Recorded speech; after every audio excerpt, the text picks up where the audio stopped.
Hello and welcome to this chess endgame demonstration of the deep freeze.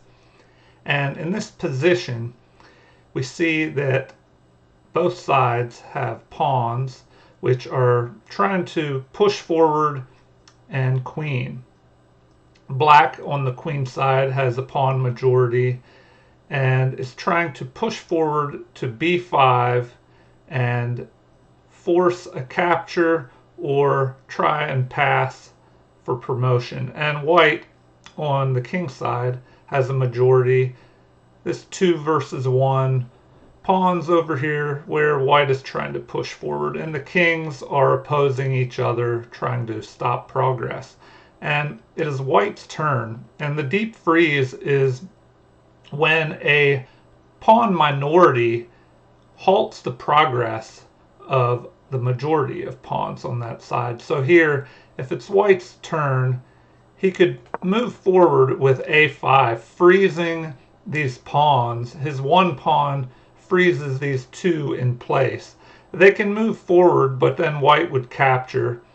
And so that is something you always have to consider as well in this freezing action, is if your opponent pushes his pawn forward, will your pawn be able to make progress after a capture? And we'll see how that works here. So if white freezes black's pawns here, black could potentially do the same on the king side here, this one pawn freezing the two pawns. If h5 with white's pawn, black can capture and move in for promotion.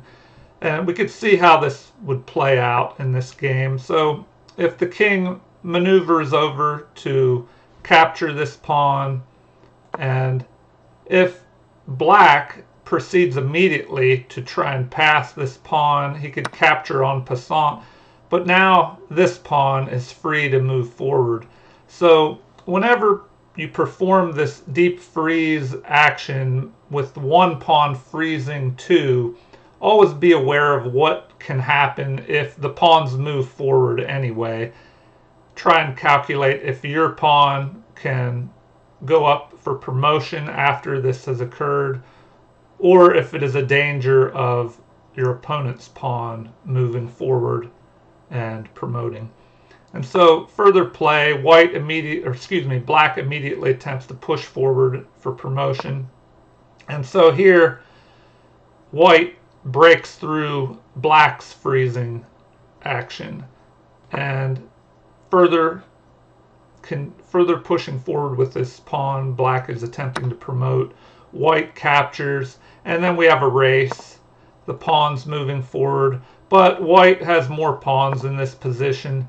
So even though the black pawn promotes first, white has too many pawns on the board, and here black is in check and he captures, but then the other pawn promotes.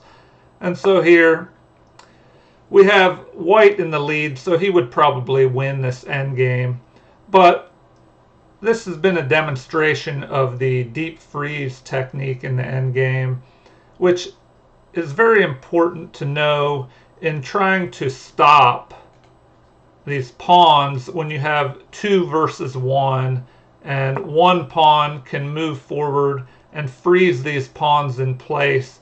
So if they do move forward, the opponent will pay a penalty. You'll be able to capture. So if these kings were not if black's king was not near these pawns to stop them, then here, after this capture, white would be able to move forward and queen.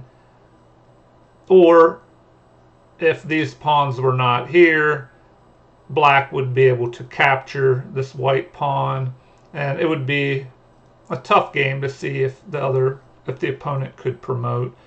But anyway, the deep freeze is a technique in the endgame to remember that can help you prevent your opponent from making progress. And so I hope you've enjoyed this video. If you have, please like and subscribe, and also feel free to leave comments or suggestions. Thank you and have a great day.